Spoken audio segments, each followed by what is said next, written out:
Oke, Assalamualaikum warahmatullahi wabarakatuh. Selamat sore semuanya, apa kabar? Baik, saya mau konfirmasi dulu, apakah ini terkena Politeknik Pengayuman Indonesia? Ya, jurusan apa?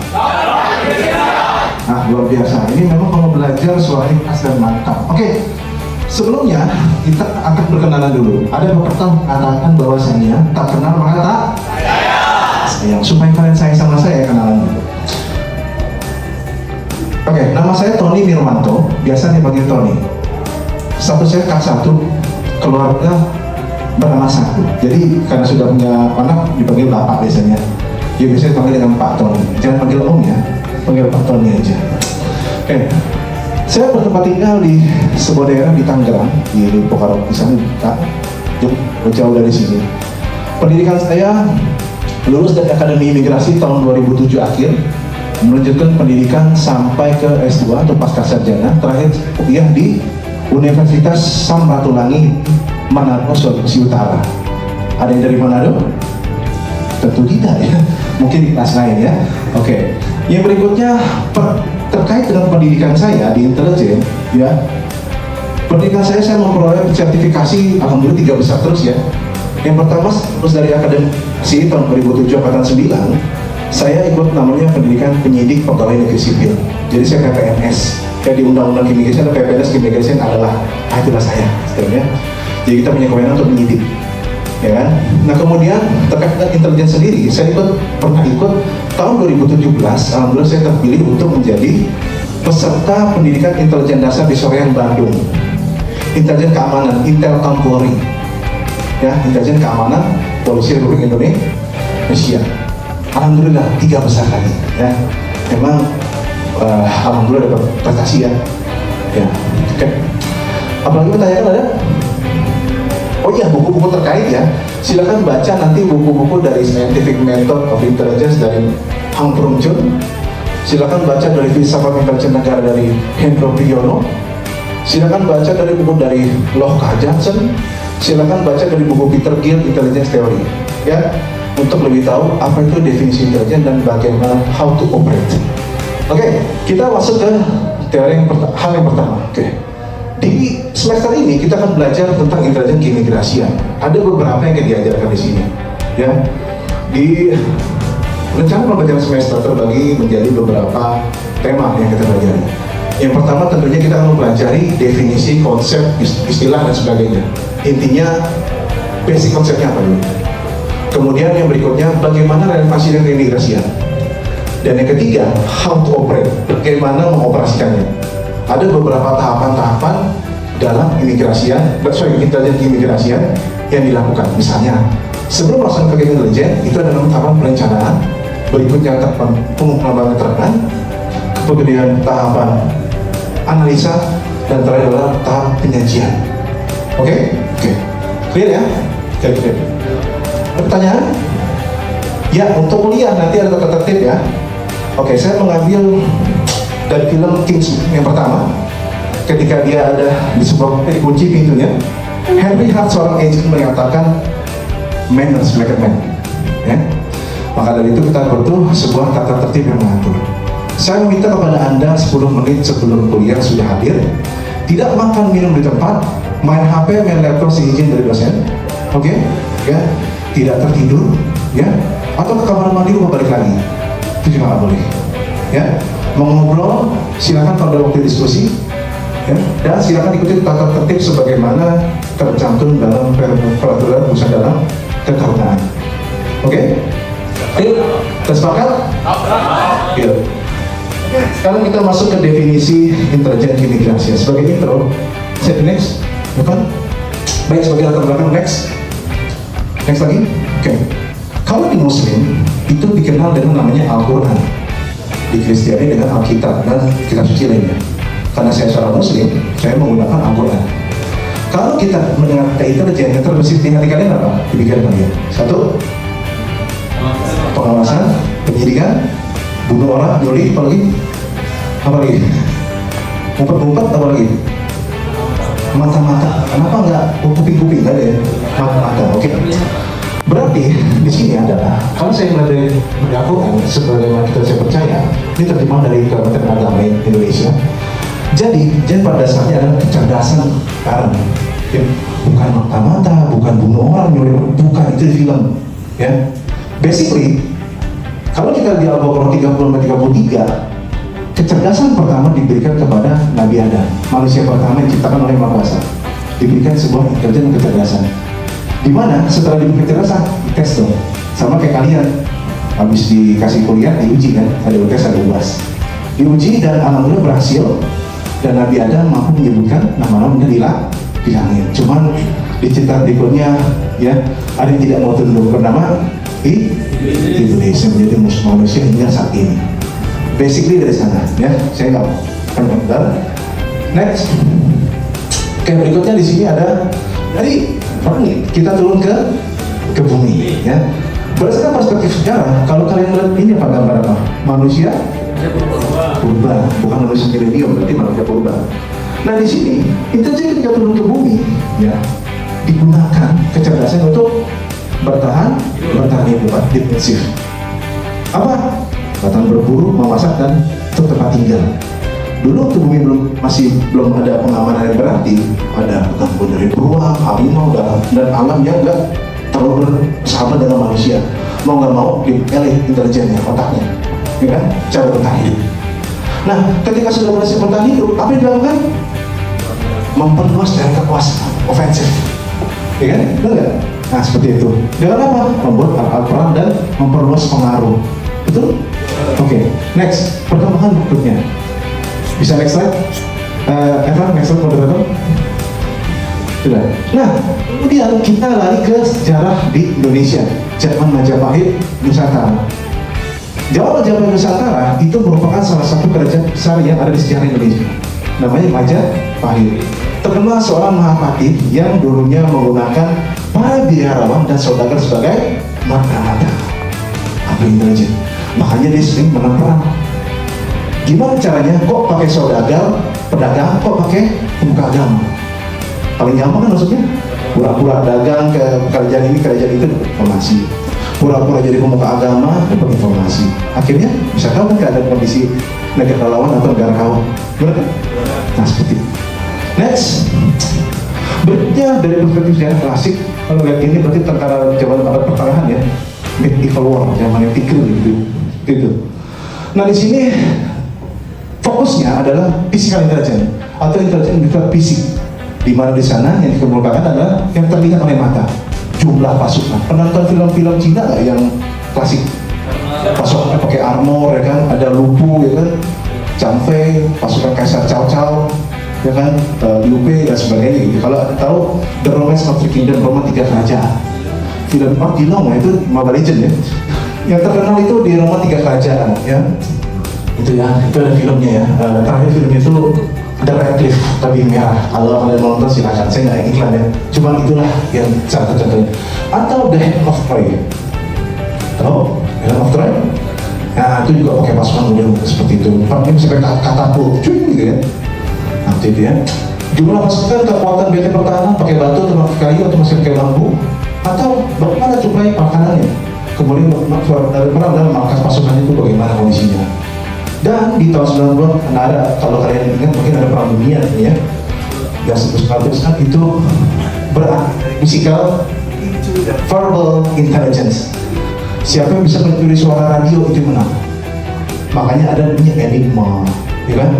Ada telegram, sadar gitu ya. Apa fungsinya? Kalau kita tahu posisi musuh mau kirim mana enak kan? Nah seperti itu. Jadi curi informasinya via suara di era itu 1900.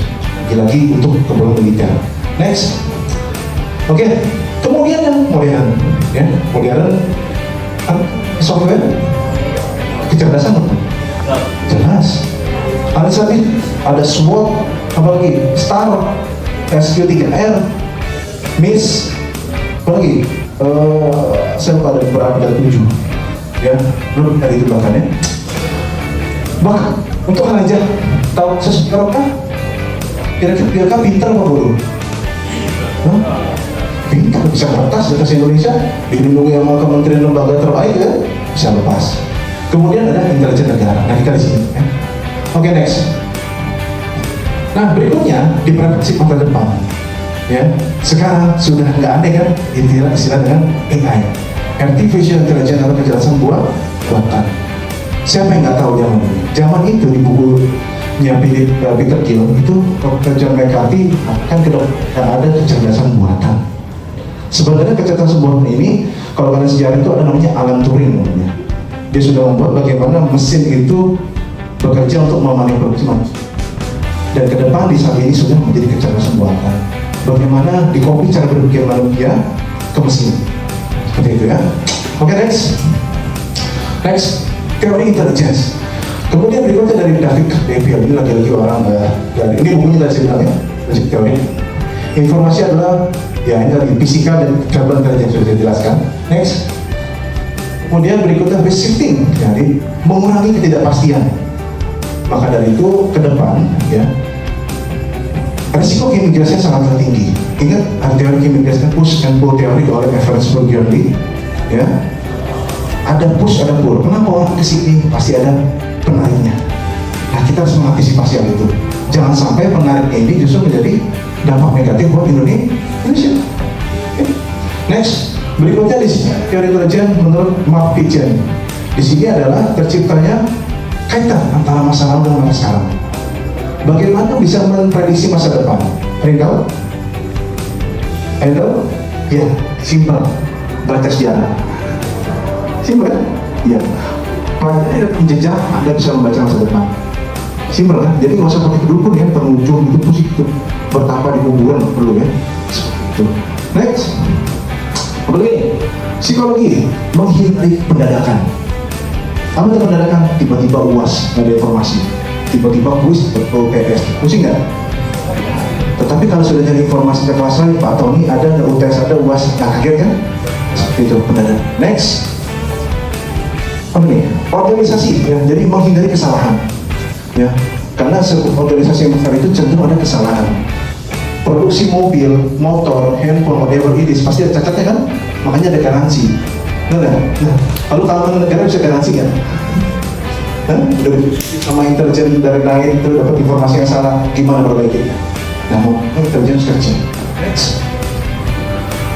Ini dari Philip Haji, ya, dia profesor di Dar es Salaam, itu menggabungkan keseluruhan bahwa intelijen itu adalah hasil olah dari beberapa ilmu ini. Maka intelijen itu sebenarnya dari berbagai perspektif. Nanti ada tahap analisa. Jadi nggak bisa merasa imigrasi paling bisa, nggak bisa.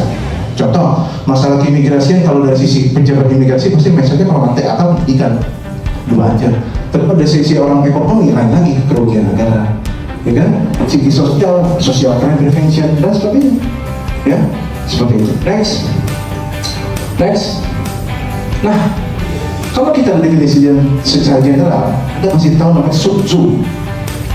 Semua pasti nggak Sun Tzu juga ya. Sun Tzu, bahasa Cina belajar ya. Sun Tzu gitu ya, namanya Sun Tzu ya. Nah di sini dia intinya adalah kenali dirimu, kenali lapangan peperangan dan kenali musuhmu. Maka kamu menang di 100 medan bertempur. Itu seperti itu. Sekarang saya tanya, Nesa, namanya siapa? Oke, Nesa. Saat kamu paling produktif itu saat seperti apa? Saat kamu paling produktif dalam hidup kamu, saat kamu sedang apa? Misalnya nih, aku pengen belajar nih, lagi ngapain? Kira-kira nih, kamu pergi apa? Saya paling suka belajar tentang pendidikan. Oke, kenapa kamu belajar itu? Saat lagi bagaimana? Saya itu pada saat kerja di Oke, maksud saya gini, kamu tiba-tiba mau belajar, pemicunya apa? Ingin mencari ilmu. Kok bisa muncul saat lagi ngapain? Diam, bengong, betul? Mungkin lihat sesuatu ya Pak. Nah, sesuatu seperti tas saya itu, kursi, bangku, pintu, apa? Ya, mungkin melihat sesuatu terjadi itu masalah apa ini. Nah, itu caranya, kenali diri sendiri. Ada yang pernah tahu boosting saat sedang apa? Kalau belum tahu, kenali diri sendiri aja. Betul? Oke. Yang mana? Kamu benci sama dia? Iya. Hah? Saya benci aja kan? Iya. Kira-kira tuh maaf. Tahu nggak? Coba aja cubit hidungnya, pas sakit kan? Tapi kalau mana cubit giginya, ditonjokin tangannya nggak apa, ini cuma dia langsung sensitif. Berarti sama dia dijual ibunya, benar nggak? Kemudian cek lagi kelemahan dia di mana? Ketika lagi kelas Polri ngantuk aja, difoto lagi, cepat jadi konten. Kenali dirimu, kenali lawanmu, dan kenali tempat orang. Maka kamu akan menang di 109 pertempuran ini. Simpan, mau lebih detail lagi, silakan baca di Art of War. Itu ada 5 dari unsur metode, langit, bumi, jenderal, dan visi, gitu ya. Metode apa? STM. Nah, itu saya nggak usah jelaskan lebih lanjut. Nanti di program berikutnya ada Qi, Tian, dan sebagainya. Banyak ya. Saya baca ini enak, hidup itu nggak susah karena tahu caranya. Sama kayak penelitian, nggak susah kalau tahu menguasai metode penelitiannya. Oke, bagaimana relasi dengan keimigrasian semua ini? Ya, di Undang-Undang 2011 kita sudah melihat ada pasal 1 angka 30 di 30-an kan intelijen keimigrasian adalah, berarti kita sudah diberikan fungsi atau amanat intelijen negara. Kami yang lainnya sudah dilaksanakan. Sudah pernah dengar berita intelijen di berita yang beredar? Pernah dengar tentang operasinya namanya apa gitu? Dengar? Atau sakit tawadunya nama sombongnya akan dengar gitu? Enggak ya, ada ya, memang di classified ya, mungkin nggak kelihatan ya itu. Oke. Berikutnya turunannya juga pernah ya, karena memang untuk menjaga organisasi besar ini dan negara besar ini dibutuhkan fungsi intelijen, mau nggak mau ya. Intelijen tadi dari sifatnya dari langit turun ke bumi, dari sifat militer sampai ke urusan bisnis pun pakai intelijen. Bagaimana dengan imigrasi? Nah, seperti itu kan? Oke, saya masih ada pertanyaan. Ya, gimana deh pertanyaan apa nih? Ya, gimana? Tuh, silakan, namanya siapa? Pertanyaan apa? Ya.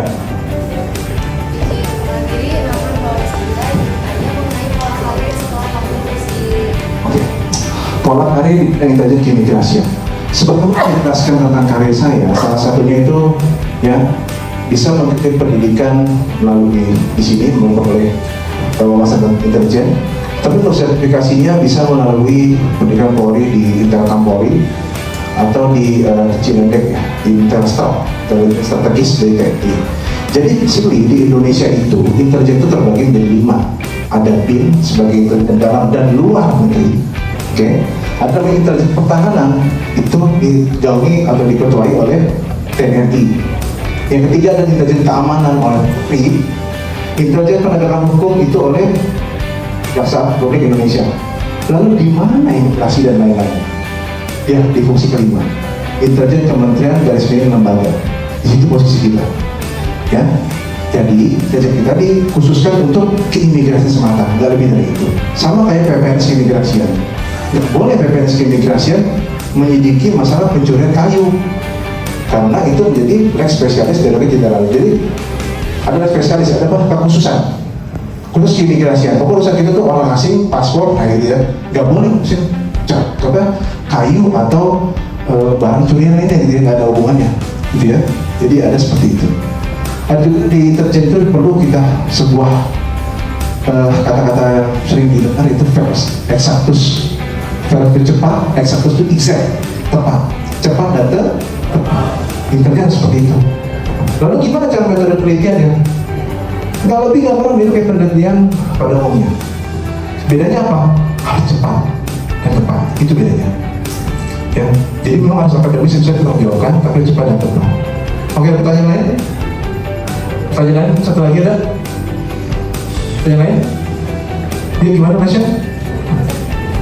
Iya, sekarang pertanyaannya apa?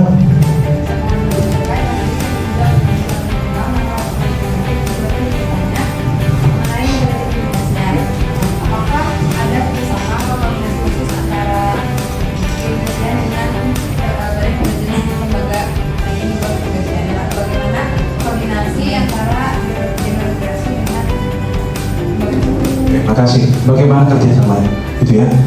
Tentu tadi saya bilang di awal di Undang-Undang 17 2011 tentang intelijen negara itu ada di bawah koordinasi BIN. Ya, jadi kita memang di bawah koordinasi BIN, Badan Intelijen Negara. Ya, seperti itu. Jadi bagaimana contohnya di kantor imigrasi? Pernah lihat namanya tim pengawasan orang asing? Tim orang? Nah, jadi lagi kalau di Saya pernah tugas di kantor imigrasi dulu, di bagian intelijen penindakan juga ya. Itu namanya ada rapat komunitas, komunitas intelijen daerah namanya. Itu berbagi informasi di situ. Ya, informasi, ya. Apa bedanya intelijen dan pengawasan? Beda apa sama? Beda ya? Pak sama aja Pak, beda. Perdana Menterinya beda. Benar ya? Simpelnya adalah kalau intelijen itu, saat itu memastikan atau itu dan punya kewenangan lebih. Caranya, halo Mister, may I see your passport please? Intelijen nggak bisa, nggak ada orang intelijen nanya apalagi nindak. Nah ini suka salah ya, seperti itu ya. Intelijen itu ada mencari informasinya aja, ya. Ada fungsi enggak, kan pengamanan dan penggalangan. Itu fungsinya. Jadi jangan sekali-kali saya intel, mana paspor? Saya intel, ikut saya kantor. Nah ini hati-hati ya, berarti kurang paham terhadap konsep, apalagi sebagaimana dimarahkan dalam Undang-Undang 6 2011. Ada yang begitu di sini? Jangan ya. Nah, kalau mau, saya petugas pengawas keimigrasian. Ya, informasi intelijen itu dihargai karena informasinya. Intelijen dihargai karena informasinya. Dan yang kedua, informasi selain mendapat informasi, apa? Dia mampu membuat estimasi, ya, perkiraan, ramalan. Itu membedakan intelijen sama pengawasan. Kalau tidak membuat ramalan, ya mohon maaf, berarti bukan intelijen. Apalagi sampai tidak PT AK, itu bukan intelijen yang meninggalkan keimigrasian. P21 Pak, pendidikan itu ya. Ya beda lagi itu ya, itu ranahnya penindakan. Oke, rekan-rekan sekalian, mungkin nanti kalau mau bertanya lebih lanjut silakan email ke saya ke box tony85@gmail.com atau di nomor handphone di 0812 1046 7746. Saya ulangi, 0812 1046 7746. Atau di YouTube saya di channel Tony Mirwanto. Ketik aja, silakan ke pansos untuk mendapatkan konten-konten terkait dengan intelijen. Jangan lupa like dan subscribe-nya. Sekian, terima kasih. Assalamualaikum dan selamat sore semuanya.